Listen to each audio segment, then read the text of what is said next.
మంచిర్యాలలో పర్యటించారు Chennur Congress MLA Vivek Venkataswamy. గోపాల్వాడలోని sorrow ప్రార్థనా మందిరంలో జిల్లా ఫాస్టర్స్ అసోసియేషన్ సభ్యులు వివేక్ వెంకటస్వామిని ఘనంగా సన్మానించారు. ఫాస్టర్ల సమస్యలను అడిగి తెలుసుకున్నారు, పరిష్కరిస్తామన్నారు వివేక్.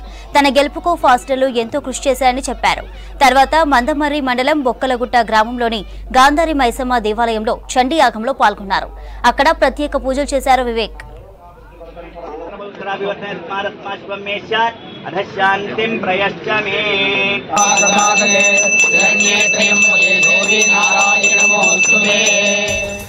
ఈరోజు అందరూ మంచిర్యాల డిస్ట్రిక్ట్ పాస్టర్స్ని కలుసుకోవడానికి ఒక అవకాశం కల్పించినారు కమిటీ వాళ్ళు.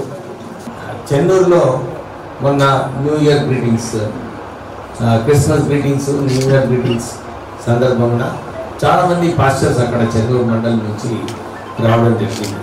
ఆ రోజు కూడా నేను వాళ్ళందరికీ ఇదే విశ్వాసం ఇచ్చాను.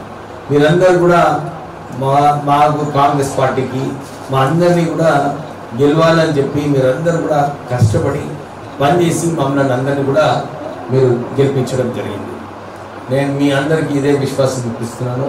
చాలామంది చెప్పినారు, సార్ మాకు చాలా చోట్ల కూడా మాకు సహాయం కావాలి, మీరందరూ కూడా ఏదైతే పనిచేస్తున్నారో రోడ్ల విషయమైనా కానీ, కన్స్ట్రక్షన్ విషయమైనా కానీ, ఇతర ఇబ్బందులు ఏదైతే ఉన్నాయో మా ఏదైతే మా పరిధిలో ఉన్నాయో డెఫినెట్లీ మీకు సపోర్ట్ చేస్తామని చెప్పి అందరి ముందు మీకు హామీ ఇస్తూ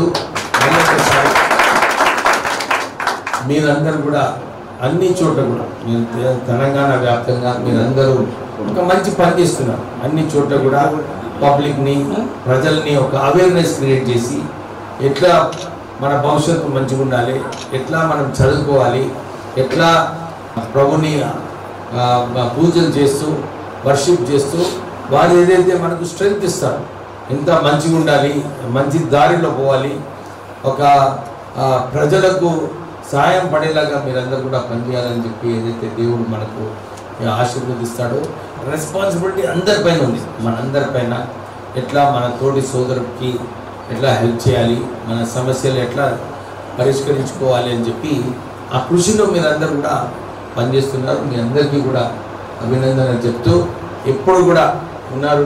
కేవి ప్రతాప్ గారు ఉన్నారు, మా శ్రీనివాస్ ఉన్నారు, మా సుధాకర్ గారు ఉన్నారు. మేమందరం కూడా మీకోసం పనిచేస్తామని చెప్పి మీ సమస్య ఎందుకంటే ఇంపార్టెంట్, అది మీకు ఆ ధైర్యం కావాలి. నా ధైర్యంతో మీరు ముందుకు వెళ్ళాలని చెప్పి